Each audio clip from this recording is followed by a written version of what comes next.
Hola, ¿cómo están mis hermanos? Nuevamente estoy con ustedes.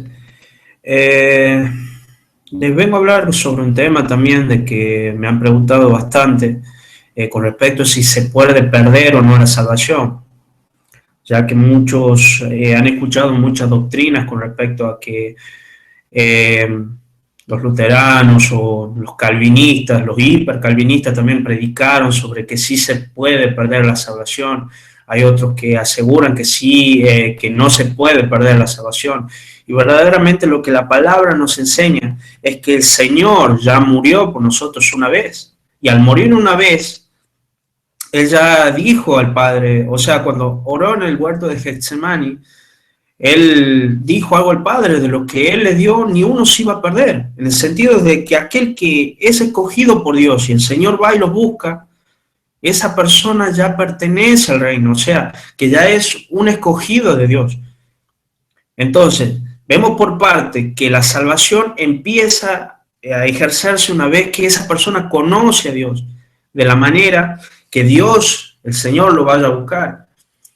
El segundo punto es que esa persona sepa que más allá de las miles de pruebas que nos pueden pasar en este camino, porque nadie está exento de que nos va a pasar algo, sino de saber que la palabra nos enseña que por su nombre vamos a padecer, como muchas veces yo también he puesto imágenes que por el nombre de Él vamos a ser llevados como ovejas al matadero, que todo el tiempo estamos siendo cuestionados, que todo el tiempo estamos en la mira, que todo el tiempo nos aborrecen, pero primeramente ya nos anticipó que esas cosas no iban a hacer porque a Él ya las hicieron.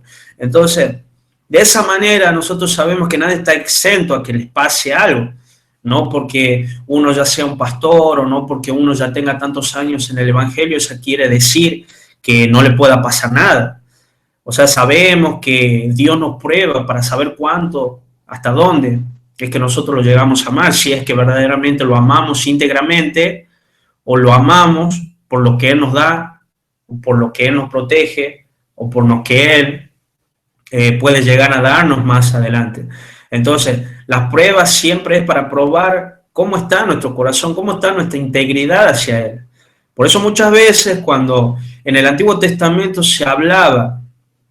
cuando se habla muchas veces sobre el pacto que él hacía con su pueblo y mandaba algún profeta o mandaba algún libertador, ya sea como Josué o Moisés, de que de un decreto a Israel y nombraba el pacto, Dios le decía que se permanezca en sus caminos. ¿Por qué? Porque ya le venía anticipando, porque Dios nunca te va a poner una prueba si primeramente no te anticipa. Él nunca va a probarte, o como dice la palabra, Él nunca va a ponerte una prueba que vos no puedas superar, más allá de que vos lo veas que es muy terrible, perdón, muy terrible la prueba, Él sabe que vos la vas a poder aguantar. A dónde se ha cuestionado bastante y a dónde ha estado la duda un poco es con respecto a la historia de Sansón.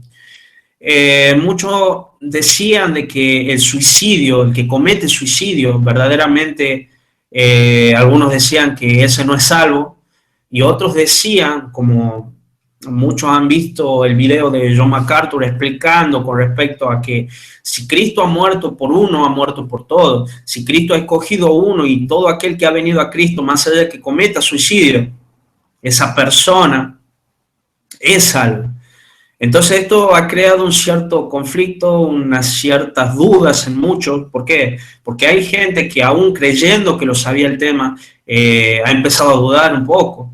Pero lo más exacto es lo que la palabra nos enseña, que aquellos que han muerto por Cristo y aquellos que han muerto en Cristo, ellos van a pasar a la vida eterna. ¿Cuáles son los que mueren en Cristo y cuáles son los que padecen por el nombre de Cristo? Son aquellos que no aman su vida. El libro de Apocalipsis habla sobre aquellos que han peleado contra la bestia y la bestia lo ha muerto, pero ellos aún hasta lo último de la muerte no han amado su vida, sino que han decidido morir por el nombre del testimonio de Cristo. Entonces, da la pauta que aquellos cristianos murieron como murieron los mártires, ya sean los apóstoles, los profetas, aquellos que, como lo mataron a Esteban, que hoy en día se ve mucho en los países de Asia, en los países de Medio Oriente, que los mutilan, ya sea porque los obligan a que se hagan de tal o cual religión, y vemos cómo sus hermanos empiezan a padecer por el nombre. Pero el morir por el Evangelio, nosotros sabemos que es ganancia, ya Pablo lo hablaba, que el morir para nosotros es ganancia, pero aquel que pelea la buena batalla y entrega la fe, en el sentido que habla de una persona madura, que es como dice el Señor, que el que permanezca firme hasta el final, ese va a ser salvo. Que más allá que venga la ola, más allá que venga el viento, que venga la tempestad, de esa persona ha edificado la roca que es Cristo, y de ahí no lo va a mover nadie. Pero es muy diferente de aquellas personas que han usado el cristianismo como una base de recursos económicos, o ha usado el evangelio ya sea para crear amigos o para sentirse bien o para otras cosas que no tengan nada que ver con el evangelio. Esa persona va a tener una dura pérdida. ¿Por qué? Porque al no saber lo que es Dios, al no tener en cuenta qué es lo que es Dios y por qué Cristo es que murió en la cruz, entonces esa persona todavía sigue exenta a que en cualquier momento, cuando ella quiera acabar con su vida, es derecho porque es su vida. Entonces ella, tal vez esa persona no ha entendido que en la palabra está escrito de que ahora todo le pertenece a Dios, como siempre le pertenece, aún su voluntad, más allá de que un escogido se lo discierne entre un escogido y una persona que ha sido llamada. Muchas veces me dijeron, bueno, pero ¿qué pasa con aquella hermana que ha estado hace 5, 6, 7 años? Yo conozco hermanos de 10, 15, 20 años, 25. He visto pastores que se han suicidado, que se han matado. Y yo le digo, yo también conozco a gente de 15, 20, algunos que ya han muerto y que han muerto bien. Han pasado por millones de aflicciones y los tipos han seguido vivos hasta el final, más allá de que se hayan ido a la quiebra en la empresa, que hayan perdido sus hijos, que se le haya muerto la mujer, la madre, el padre, lo que ya fuese. Esa situación no ha podido con ellos, sino que ellos sabían que la fortaleza la da Dios, que era una prueba de Dios y que todo lo que Dios lo hace porque así Él lo quiere por medio de su voluntad. Pero hay gente que al no entender el Evangelio, ellos creen que Dios le da el inicio, pero ellos le pueden poner el final. Y todos sabemos que no es así. Que Dios, cuando llegue el momento, Dios le pondrá, así como le puso un inicio a nuestra vida, le va a poner un final, pero en el tiempo que Él llegue. Mientras tanto, debemos cumplir con nuestro rol, que es predicar el Evangelio, que es testificar, que es vivir en santidad. Pero en la historia de Sansón, ya sabemos cuando el ángel se le presenta a Manoa, que le dice cuál era el por qué iba a nacer Sansón, cuál era el rol que iba a cumplir Sansón en la historia, que ya está escrito en la palabra. Yo acudo a aquellos que son lectores de la palabra, que conocen la historia, y de aquellos que no, bueno, se las voy a resumir un poco. La historia de Sansón simplemente comienza, ¿por qué? Porque Sansón nace con respecto a que Dios quería tener un pleito con los filisteos. Y justamente elige el nacimiento de Sansón, porque Sansón iba a ser uno de aquellos que iba a pleitar con los filisteos, que iba a ser, como se puede decir, aquel clavo en el pie que le iba a molestar, aquella piedra en el zapato que todo el tiempo lo iba a molestar y que iba a ser una molestia para él. Entonces, Sansón, cuando nace, él le decía que el nacimiento de Sansón iba a ser para conflicto con los filisteos. Entonces, desde ahí empezamos a ver cuando él mata al león, cuando encuentra la miel dentro del león, empezamos a ver cuando se encuentra con Dalila y todo, o sea, todo lo que va hasta el día de que empieza a ridiculizar un poco a los filisteos trataban de ver cómo podían matarlo, entonces acuden a Dalila. Él había dado un enigma y el que lo recibe, el enigma que él había dado, si lo lograban descifrar, él le iba a decir cuál era el secreto de su fuerza. Entonces esta mujer lo indigaban, le dieron plata, y esta mujer, Dalila, todo el tiempo ¿cómo te puedo decir? Lo acosaba, lo llevaba, hasta que Sansón, bueno, se vio seducido por ella y le dijo cuál era el secreto. Al decirle el secreto, Sansón le dijo que el pelo era su fuente. ¿Por qué? Porque él era nazareo de nacimiento. Y los nazareos de nacimiento solían tener, digamos, su cabello largo y no se lo solían cortar. Esa era la tradición del nazareo. Y bueno, pero no era solamente por el pelo, sino ¿por qué? Porque era algo de que Dios ya le había dicho a Manoa. ¿Por qué? Porque le había dado unos ciertos requisitos a la hora, digamos, de cuidar a su mujer cuando estaba embarazada de Sansón, sobre no ingerir vino, no ingerir cerveza, no ingerir otra cosa que le iba a hacer mal al muchacho, y sobre todo a eso que tiene que ver con el pelo de Sansón. Pero no, cuando Sansón, digamos, descifra este enigma y le da esa respuesta a Dalila, y Dalila va a los filisteos, y los filisteos buscan la manera de cómo cortar el pelo a Sansón y lo logran, y lo terminan cortando y rapando. Sansón, los filisteos van y buscan a Sansón, y Sansón cree que así como otras veces, Dios lo iba a librar en ese momento, pero se dio cuenta de que esta vez el Espíritu de Dios ya no estaba con él. Y ahí a donde los filisteos se burlaron, le arrancaron los ojos, lo llevaron al anfiteatro, lo tenían como un payaso, como un burlador. Y llegó un momento, ya al final de la historia, que ahí se cumple lo que ya el ángel había dicho a Manoa. ¿Cómo iba a morir Sansón? ¿Y qué era lo que se iba a cumplir en Sansón? De que él iba a estar con el pleito ante los filisteos. ¿Por qué? Porque la historia al final, cuando él ora y le dice que le permita tener una vez más la fuerza que él tenía, y después pone sus dos brazos y tira las columnas del anfiteatro, y dice que muere Sansón. Si dijera la palabra de Dios que solamente muere Sansón, es suicidio. Pero ahí la palabra te está diciendo que han muerto muchos más filisteos que lo que él había muerto cuando estaba en la historia, cuando venía transcurriendo la historia. Él ahí en el anfiteatro había matado muchos más filisteos que en toda la historia. Entonces vemos que la palabra de Dios se cumple, que fue voluntad de Dios que Sansón hiciera eso, pero no cometió suicidio. ¿Por qué? Porque no murió él solo, murieron los filisteos. Y al morir los filisteos se cumplió la palabra de Dios. Entonces, no podemos contar la historia de Sansón como un suicidio, porque eso fue voluntad de Dios. Es muy diferente a la historia de Saúl, que Saúl verdaderamente se echó por cobardía arriba de su espada y se mató. Primeramente, cuando su paladín se mató, y a él ver que los filisteos venían hacia él, directamente decidió matarse. O sea, él mismo se echó encima de su espada. Y después, bueno, sabemos qué es lo que pasó con él, lo descuartizaron, fue como burla, pusieron partes de su cuerpo por todo Filistea, de que decían que habían muerto al rey de Israel, y bueno, toda la historia que cuenta después. Pero a lo que vamos nosotros es que es muy diferente la historia de Sansón a la historia de Saúl. Por eso es que yo le digo que vaya a la palabra y verdaderamente cuál fue la voluntad de Dios y cuál fue el final de uno y cuál fue el final del otro.